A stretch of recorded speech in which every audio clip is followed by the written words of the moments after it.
I'm Michele Norris, and I'm here with the Middleburg Film Festival, and I have the honor and pleasure of introducing Sam Pollard, longtime documentary filmmaker, deep roots in documentary, and who has brought to us a real gem, allowing us to examine a history that not enough of us really know about in his new film, MLK, FBI. Sam, so good to talk to you. Wonderful to talk to you too, Michelle. Hope you're well. I'm great. I'm great. I wish we were there together, but we're making it work, right? Yes, we are. We're making it work. Now, you have marched through civil rights history through several of your films. Why did you decide to look at Dr. King specifically through wiretapping and through the FBI's effort to monitor what he was doing and to introduce America to a Dr. King that they saw as somewhat, I guess I could almost say demonic. It's interesting, you talked about my deep history and involvement in civil rights documentaries going back with Eyes on the Prize too. And one of the major consultants on that series was a gentleman named Dave Garrow, who had written the book Bearing the Cross. He had won a Pulitzer. And he was a very, very well-respected historian about Dr. King. Many years later, he wrote a book about Dr. King and the FBI. And my producer on this film, Ben Hedden, he had read the book and he had said, Sam, I think this is another film that we should tackle. We had just finished this documentary, Two Trains Running, about the search for these two iconic blues musicians, Son Thomas and Skip James, at the same time as young people going down the Mississippi in '64. So I read the book, and after I finished the book, I said to Ben, yeah, I think you're absolutely correct. This is something that people aren't aware of. So we reached out to Dave Garrow, who lives in Pittsburgh. And about 2.5 years ago, we spent 4 hours interviewing Dave Garrow about the book, about King, about Hoover, about the FBI. And after we got all that material from David, we put together a sizzle reel, and we decided to go out and try to raise the money to make the film. And quite honestly, we hit dead ends all the way. Why? People didn't want to hear the story? People didn't seem to want to hear the story. People didn't seem to think that it had any real traction. But fortunately, about 1.5 years ago, after a year of sort of, going through the weeds, we were reached with two companies, a company called Field of Vision and another company called Play Action reached out to us and said they wanted to help fund the film. And with their help and their funding, we were able to do the rest of our interviews. And we didn't interview many people. We interviewed Andy Young, Clarence Jones, and we interviewed two wonderful historians, Beverly Gage and Donna Birch, and another journalist. And we were also able to get an audio interview with James Comey, who, after all he went through, decided he wanted to also talk about the old FBI. So we were able in this last year put together that team of interviews, find a wonderful archival producer, Brian Becker, find this wonderful editor, Laura Tomaselli, and we put the film together, which was really pretty fast turnaround, But we felt it was important that people see this side of King and see who J. Edgar Hoover was in the FBI, because it's fascinating. When you think back, you forget that in the early 60s, America didn't embrace King like we all embrace him today, And one of the things in the film, if you remember, when they took a poll after Hoover called King a liar, 50% of Americans supported Hoover and only 17% before supported Dr. King. And what's really so, eye-opening to me are two other sections in the film. When King is on that talk show and the white female correspondent asks Dr. King, don't you think things are moving too fast? Don't you feel like you're causing these riots and these disturbances in the cities of America? That's, my eyes just open up. And then the other because it felt like it could happen right now. Exactly. It felt like history was having a direct conversation with us right at, once upon a time called now. Exactly. And then the other one was the man on the streets, the two white people, the white man who says, Hoover says King is bad, but I think he's 10 times worse. And the white woman who says, I don't like King because he's uppity, And it's like, whoa, it's like when you hear these things from the 1960s, it just resonates with the present day. It's like Trump saying, be afraid, white people in the suburbs, black people will come and destroy your communities. Be afraid of these Black Lives Matter protests because it's going to you know, and have people like Antifa embrace it. It's going to destroy America. It's like, I keep hearing this stuff, and what saddens me, you know, and I've been around a long time, is that to hear these same things over and over again in America, it just saddens me. So for those who aren't familiar with the history of the FBI's wiretapping, can you just walk us through how this happened? A lot of people don't know that this was actually approved by Bobby Kennedy.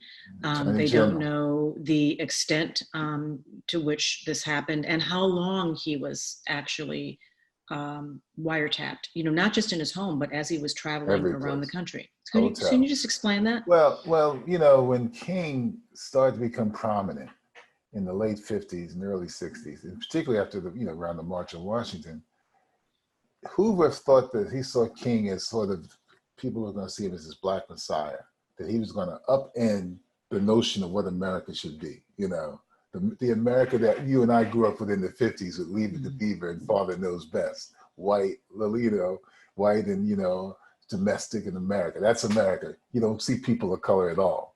Right. So what he did, he felt that one of the things that was informing King's sort of particular political and social points of view was the Communist Party. And King had become connected with a gentleman named Stanley Levinson, who had been a former communist, and some people said he was still a communist, who really was one of King's major lieutenants and supported King, helped King write speeches. So when Hoover and the FBI found that out, they wanted to monitor him. So they went to Bobby Kennedy and says, we need to wiretap Dr. King because he's affiliated with someone who's a communist. Because, you know, communism was, the Red Scare was paramount to being evil in the world. So that's when they started wiretapping King. But what happened as they were wiretapping King and his associates like Clarence Jones and Andy Young and others, they learned that Dr. King, you know, this minister from Atlanta, Georgia, who had been in Montgomery, was also a man who was not monogamous, that he was a man who was having affairs and relationships with women as he traveled around the country. And when Hoover found that out, and William Sullivan, his right-hand man, they thought this could be the thing that would dethrone and destroy Dr. King's reputation. Now, supposedly, they didn't tell Bobby Kennedy about that aspect of their wiretapping. That's when they started also bugging his rooms. You know, so they were not only wiretapping the telephones, but they were bugging any hotel he would go to. They would get in there and they would bug the room so they could hear all the conversations that were going on in Dr. King's world, in his orbit, you know.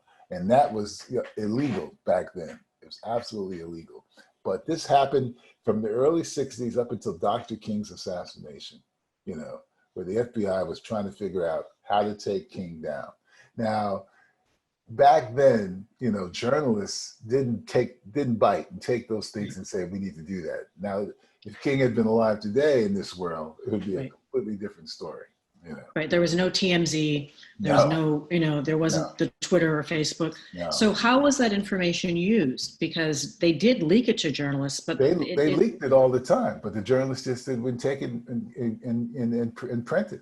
You know, I mean, the journalists knew about, you know, about the personal lives of not only King and John Kennedy and Lyndon Johnson, but they didn't leak it back then. It was like some kind of unspoken word that you didn't talk about people's personal lives, you know.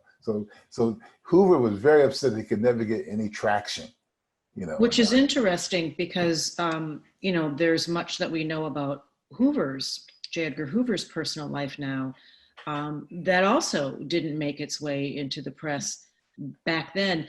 You chose not to deal with that directly in the film also. Yeah, only because the thing with Hoover's personal life, no one has ever said exactly that him and Clay Tolson were lovers. There's always been conjecture. So you can't, I mean, I felt you can't sort of say that without proving it. There's no proof. Mm-hmm. You know, there's no proof. There's always this conjecture that him and Clay Tolson, you know, Clyde Tolson will always spend so much time together. They lived together, they traveled together, they vacationed together. So we all assumed that they were lovers, and they took all their meals together. You show a series of photographs with the two of them sitting together, which felt almost like a wink and a nod, but you decided not to go all the way there. Because you can't, you really can't. You know, no historian has put down factually. There's no letters. There's nothing that says these guys were lovers. You can't, it's different with King. They have proof that he was involved with other women. Everybody knows that. And they didn't get the press to release that, but they did write to Dr. King and his family. And Coretta, everybody knows about the infamous tape. And the letter basically was supposed to be from a Black person saying Dr. King, he should be ashamed of himself for being this, this man who's having affairs, who's tainting the cloth of his ministry. He should kill himself. They're intimating that he should kill himself. And then to send that letter not only to the SCLC office, but also to send it to Coretta Scott King with the tape, basically supposedly of him with a woman in a hotel room. Whew, talk about underhanded stuff, But what's ironic though, Michelle? It's kind of ironic in America today. For those of us during this period of the Trump administration to be supportive of the FBI because Trump can't stand the FBI. Mm-hmm. It's amazing that the irony. History folds in on itself in really interesting ways, doesn't it? It's fascinating. So when you were doing this, you couldn't explore the FBI's recordings of Dr. King without also exploring rather unsavory parts of his history. Yeah. Did you wrestle with that a bit, that you were trifling with an American icon? Sure. That you were Absolutely. Chipping away at, the man who is now the subject of monuments and postage stamps and absolutely, who is the aspirational hero that represents the best of us? Well, I'll say it to you like this. Mm-hmm. I grew up in Harlem in the 60s, and you'll remember this, I'm going to say. In my parents' living room, we would have two pictures on the wall. Oh, yes. You know who they were, right? Mm-hmm. Mm-hmm. It was John F. Kennedy and Martin Luther King. Well, and if you had the church fan, it had John F. Kennedy and Martin Luther King with Jesus right in the middle. Exactly. When the fan and a popsicle stick, exactly. Know what I'm talking about? I remember. And so, I grew up revering Dr. King, revering JFK. But as you become an adult and you learn how people are complicated, and as a documentary filmmaker, understanding that, I always feel that part of my responsibility is to both be curious, but to dig into who these people are. I've done versions of films. If you go back and look at my track record, I've done versions of films where the person that I've documented, I sort of gave them sort of what I call the lily white perspective. But as I've gotten older and more nuanced, I always believe you got to dig into the dark shadows of people's lives, because that's what makes them interesting. And I just felt, and Ben and I both talked about what you just said. Should we even deal with the rape allegations? But we felt like if we didn't, first of all, one of the first questions that everyone would ask us, even now, that would say, "Oh, how come you never dealt with those allegations that Dave Garrow basically brought out in 2017?" That Dr. King allegedly had sexual relations with a woman who did not want it. Right. So we went back and we interviewed Dave Garrow so I could ask him, how do you feel, Dave, doing this to Dr. King, making these allegations public in the press? Do you feel as a historian you're doing the right thing? Do you feel you're going to diminish his impact? What the question you asked me, I asked David Garrow. Mm-hmm. And you heard me ask that question in the end. Right. He didn't want to answer me, but I had to ask him the question like you asked him. So he didn't answer you, but are you going to answer me? Very good question. Here's my take. I think if something happened in that room, I want to hear the actual tape. I don't believe what's written on that paper because, the FBI is being subjective in how they reacted to it, So I want to, if the tapes ever do come out in 2027, I want to hear exactly what's on that tape, then I can. We're going to come back to that 2027 because that's going to be a moment, and that's not really that long from now. It used to feel like it was distant, in the distant future. It's really not that long. One of the people you interviewed was Clarence Jones. Right. Who is an historic figure that was almost like Zelig. A lot of people don't know about him, even though he was present at so many amazing moments in American history. He was helped Dr. King write the letter from a Birmingham jail. was one of his closest advisors. Worked, did legal affairs for the Rumble in the Jungle. I mean, was at Showtime at the Apollo for a while. Clarence has led an amazing life. But at some point, he actually FOIA'd, used a Freedom of Information Act request of the FBI to get all the tapes. And he has binders of heavily redacted transcripts of the tapes. Did you have a chance to go through those, and did you learn anything if you did have a chance to go through those?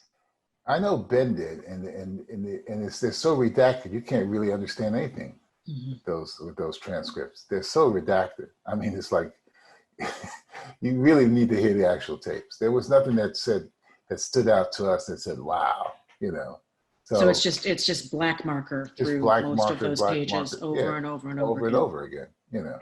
So for me, do I think this will diminish Dr. King's status when they come out? No.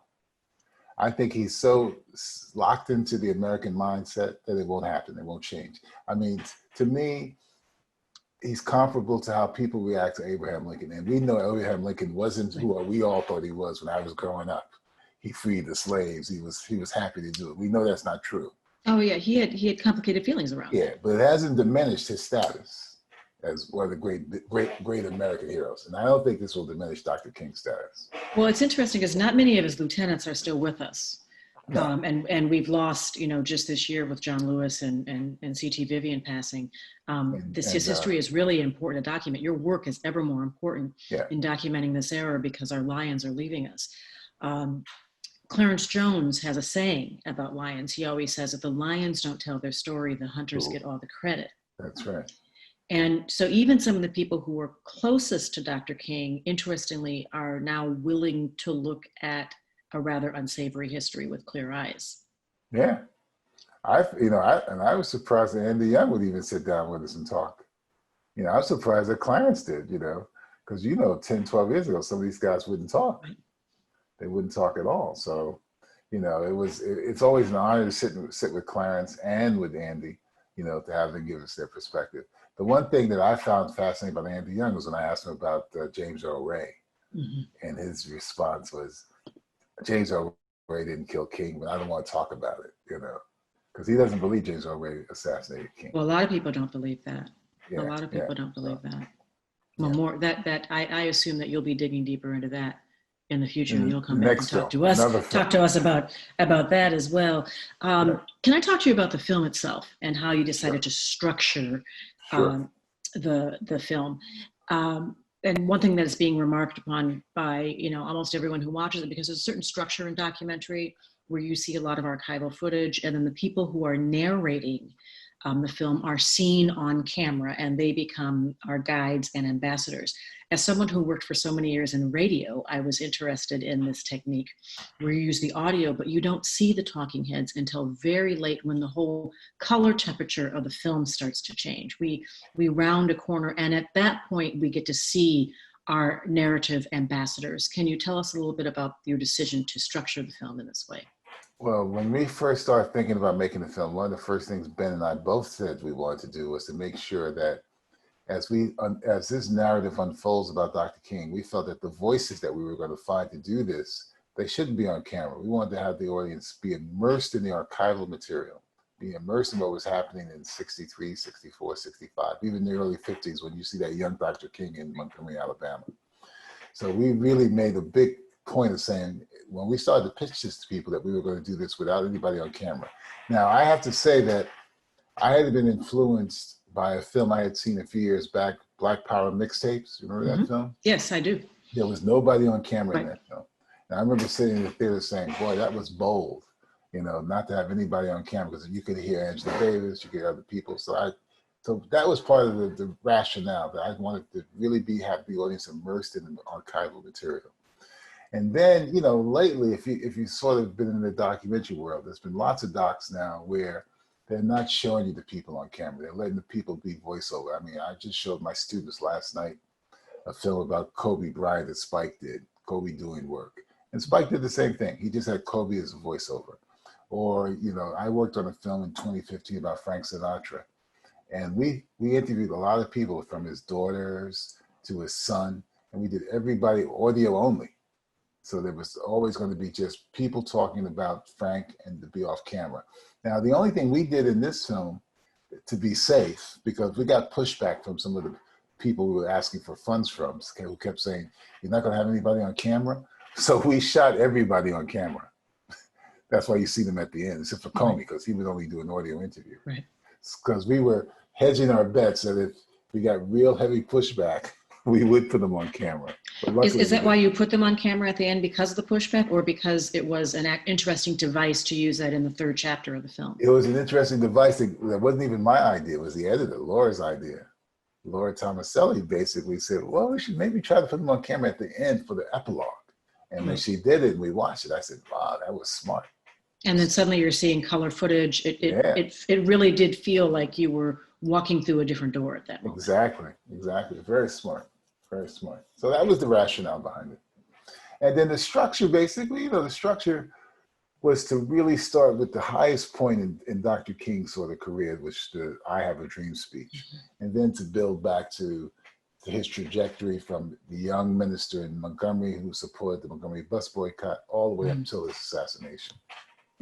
But at the same time digging into who the FBI was, the mythology of the FBI and J. Edgar Hoover, the impact of the FBI, what they were doing with COINTELPRO, the fact that they didn't have black agents, so they had to find undercover informants like James Harrison and sadly Ernest Withers, to supply them with information. I mean, there's a wonderful book that is almost a corollary to what you're doing here, called FBI's, EYES, which chronicled the FBI's effort to monitor the Black cultural movement.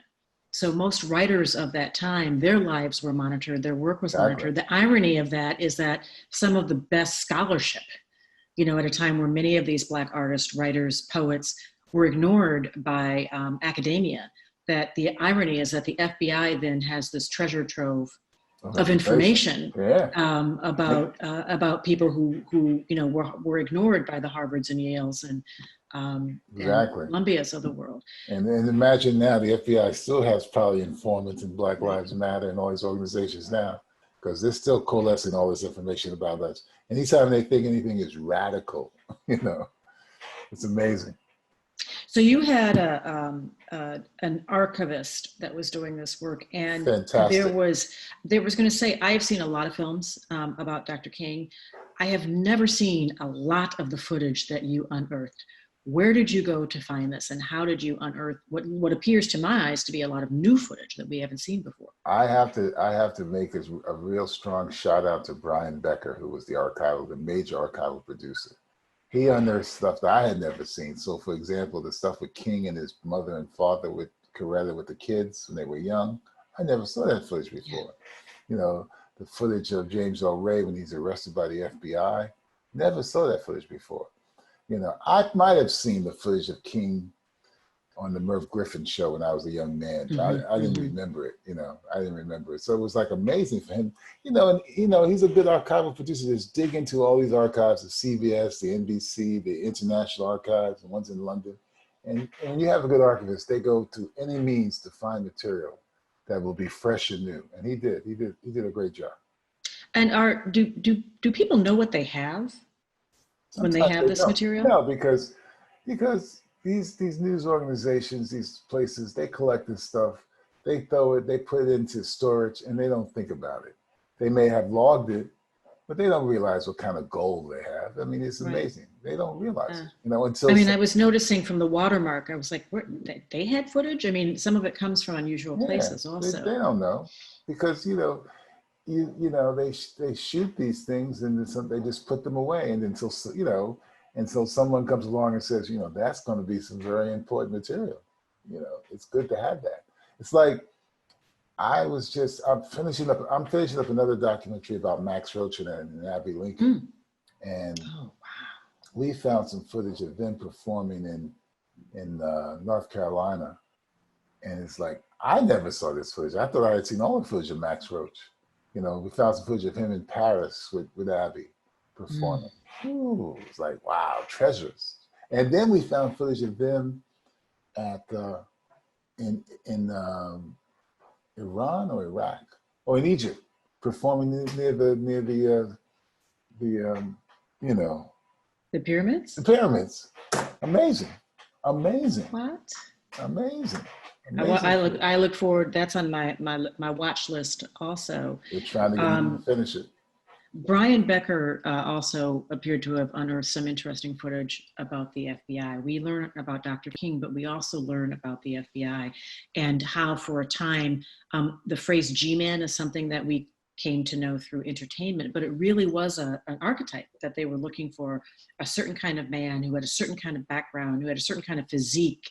And what did that say, about the FBI? Because when you think about, when we talk about diversity today and who's allowed to walk through certain doors and who's not, it meant that the FBI was a very restrictive place also, that there were a lot of Americans who might have aspired to be G-men and they would just be turned away because they're not the right type. They weren't So right type. what did that say about the ideology behind the FBI and how closely it was aligned to not, constitutional or even governmental ideas about justice, but one man's very particular view of what justice should look like? To me, he's symbolic of how people thought America should be. J. Edgar Hoover is the epitome of how people saw America to be. And quite honestly, Michelle, when we were growing up, and the stuff that I watched on the television screen, I didn't see us. So part of my psyche bought into that notion what America should be too. I wasn't a white cultural default. Exactly. That's how you grow up in America in the 60s, and the 50s, and the 60s. I grew up watching many of those movie clips that we have in the film. I grew up watching those films. Big Jim McClain with John Wayne. I was a communist for the FBI. Walk a Crooked Mile, the FBI story with Jimmy Stewart. I watched that series with Efren Zimbalist Jr., the FBI story. You saw no black people, because we were considered, this from watching cinema, and we were on the fringes until Sidney and Harry and Dorothy Dandridge came along. We were on the fringes, we were front and center. Sidney Poitier, Harry Belafonte, and Dorothy Dandridge. Exactly. You're speaking of. Yeah, we're on the fringes of American society, So you revealed another one of your techniques there when you're talking about the FBI. There's this interesting cadence of footage that you drop in, that you salt the documentary with entertainment, with little tidbits from film, from television, that is, and it's quite obviously not an actual FBI agent, but I'm wondering what the message there is also, that the FBI so infiltrated our psyche that it was sort of delivered to us through entertainment, and there was a general acceptance of that, of their ideology because of that. It's creating the mythology. The mythology is what Jago's a G-man, an FBI man, was white, tall, muscular. That's the man they were looking for. So your brain, that sinks into your brain. Who do you want to look like? It's like, think back to Charlie Fuller's Soldier Story and the sergeant in there in the movie. Mm-hmm. And basically, this man constantly denigrates all the other black soldiers because they're too black and they're too this and too that. Right. Brought into the American notion of who we should be, how we should identify ourselves. It's scary. But what's interesting is J. Edgar Hoover was none of those things either. No, but he created that myth. The little paunchy white man. It really is interesting when you look at what he created with his army of G-men and how distant that was from who he was. Exactly. It's this, America is such a complicated place, Yes, it is. So when you hear, evermore. When you see Trump basically touting America as this country is like this, you got to support it. We're the greatest democracy in the world. You want to, I just put my hands in my head and say, oh, and I'm an American, but listen, I understand the level of complexity, with this country, the level of contradiction, It's a tremendous contradiction. Right. To love America, but also to question her history. Question. James Comey, who you interviewed for the film, did an audio interview. It's interesting that he kept, and I learned this actually from Clarence Jones, who I interviewed years ago and have kept in touch with. When he went to meet James Comey, he asked him the letter under the desk, under the glass in the desk. He kept a letter from Bobby Kennedy, right? That authorized the wiretap. Did you talk to him about that? And what does that say about, again, history folding in on itself in an interesting way? We asked him about it. He felt that it was an important thing for him to understand. And that he would say in the outtakes, if you listen to the outtakes, that this was something he would tell the new FBI recruits, that you had to be a different kind of FBI, not the FBI of J. Edgar Hoover, but a different FBI. Now, this could be like a no-hour discussion about how complicated Comey is. Right. In terms We're not going to go entirely there, but so on one hand, he's basically touting the importance of the FBI being a much more legitimate and forthright organization. But my take, and we didn't go there in this film because that's a different film, is that for all he says, there's still a level of duplicity to me in the FBI, where they're saying one thing but doing another, and I think, have you seen the Comey Rule, the movie with Jeff I have Daniels? not seen it yet. The one that just was released on cable. I have not seen it yet. You should watch it, because my take in terms of representation of Comey is that in some ways he's a little too pious, and he believes so strongly in the rule of law that he doesn't understand, from my take, that the rule of law in America is whoever's in control of it. Whoever controls it can dictate what the rule of law should be, because I don't buy this idea that there's one rule of law. It just doesn't make sense to me. I mean, I had discussions with Brian Stevenson about that, and I don't buy it. I just don't buy it. So I think, he's trying to be honorable in his understanding of what the role of the FBI should be, but I think he doesn't understand how complex, even for him, a very intelligent man, how complicated and contradictory it can be also. And I think that was his failing in terms of dealing with Trump. Did you reach out to the King children for this video, and No. have they seen it, or have you heard from them? What amazes me, we did not reach out to the King family, because usually they've been very difficult with people giving people the rights to use King's speeches or King's image and stuff. So we knew that if we did that, they would probably be very reactive to it. And since the film has come out, and since it's gotten all this publicity, we have not heard anything from the King estate. I don't even know if there is a King estate anymore, So I'm surprised. Quite honestly, I'm surprised we haven't heard not one peep, pro or con, from the King family. Are you hopeful that they will see it, and what would you want them to take from it? Listen, I have a funny sort of philosophy. I think it would be great if they saw it, but quite honestly, I don't really care what they think. I don't really care what they think. I mean, they can think nay, or they can think pro or con. They can think we did a hatchet job on their dad, or they can think we did a wonderful interpretation of his relationship in the country and with the FBI at that time. I mean, I can't read their minds, quite honestly. So 2027, these tapes will be released. Yep. How does that happen, and what are you going to do when you finally have access to them? Will there be an addendum? Will there be part two? We'll make an epilogue. Mm-hmm. We'll make an epilogue. But the question will be, will there be a reaction from certain aspects of the community that says these tapes shouldn't be released? And how far will that go? I mean, you heard how some of the people, the former FBI agent in the film says he doesn't think it should be released. He thinks it'll do justice to anyone. Can you just explain why 2027 and what the apparatus is for their release? Because I'm not sure I understand that. I'm not quite sure either. I would have to ask Ben. I think they just came up with what would it be? It'd be 50 years, 60 years since King's death. Maybe they have a certain number of years that they hold. I don't know what it is, quite honestly. I'd have to ask Ben. When you did this work, when you're when you're looking at the civil rights movement, it is in many ways a study of icons and iconoclasts. But you know, let me just say this: Judy Richardson. I don't know if you know Judy, who was a member of SNCC in the '60s with Stokely and all these other guys, great folks.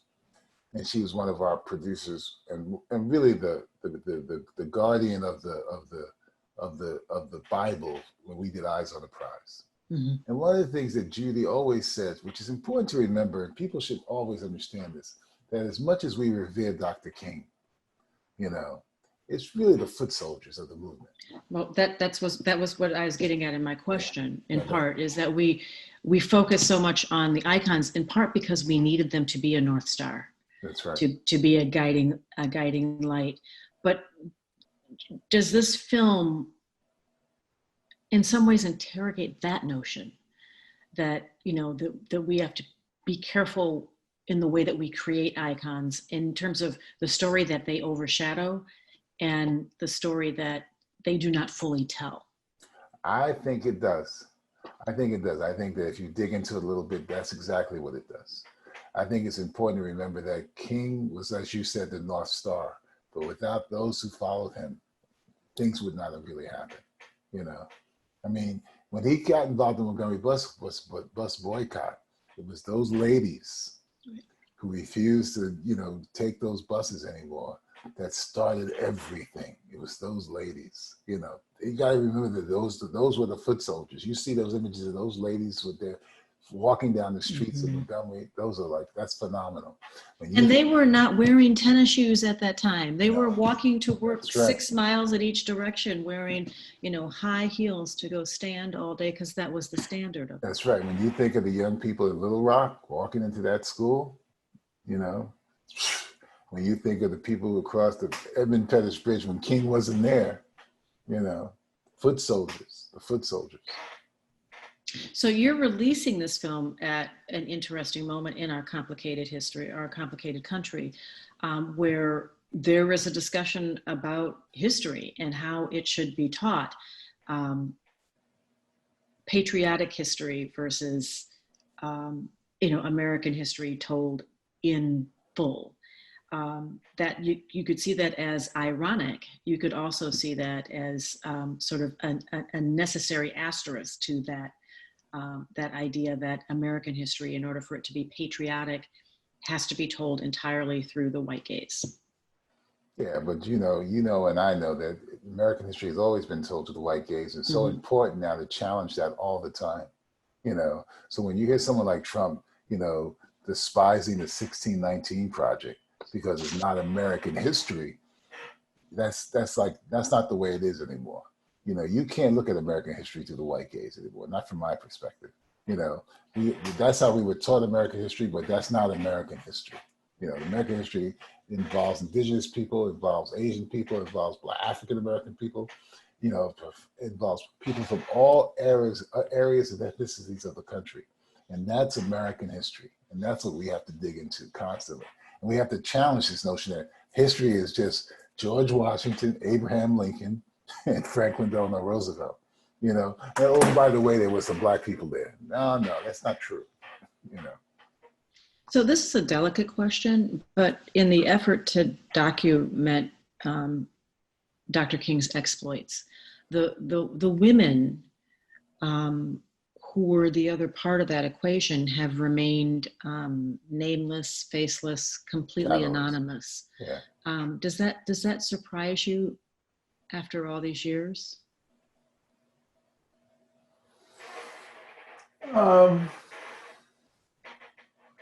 Yes and no.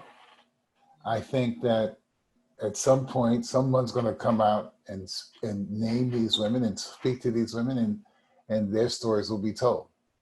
I mean, I'm surprised it hasn't happened sooner, but it'll happen. It'll happen. We'll learn about the relationship that King had with some very prominent women, as you know, in the movement. You know, and it'll come out. You know, I think it'll come out.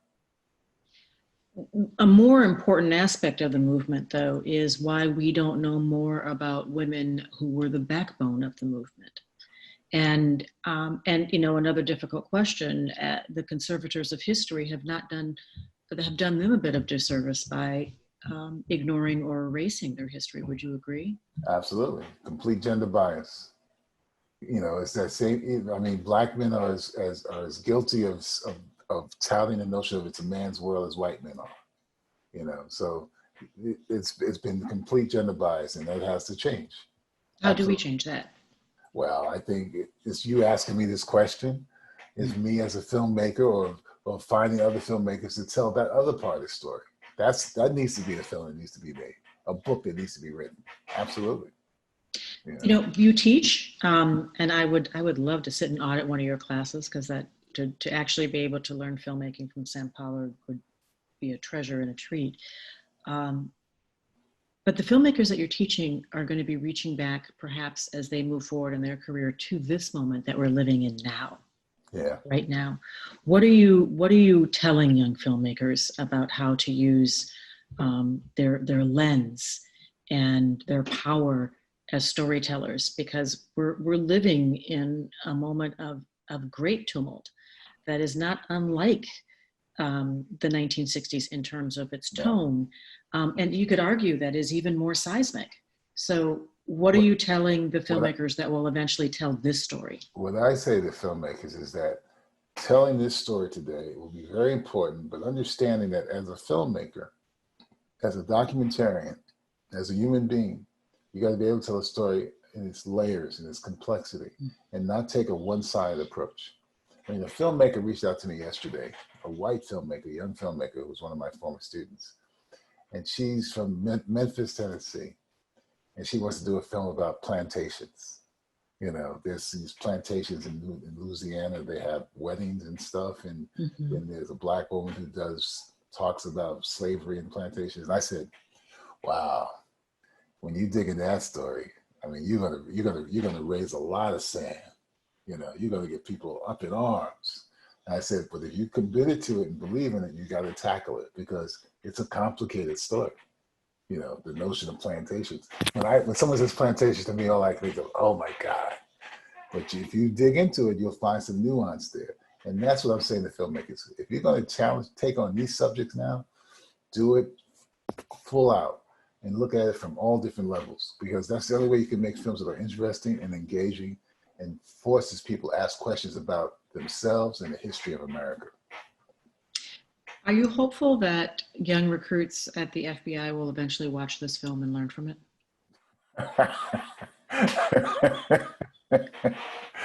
Well, we need to ask Christopher Ray.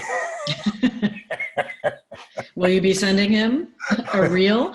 I'd send him a cut. I have to talk to IFC. I'd say send him a film. I would send it to them.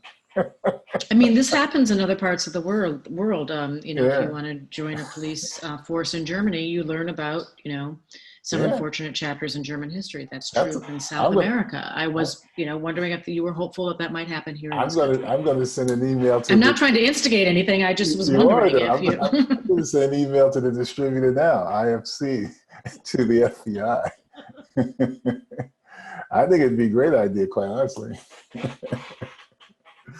That's great. Sam Pollard, it has been just a pleasure to talk to you. Congratulations on this new film. I hope it is seen far and wide, and I hope it has a very long tail.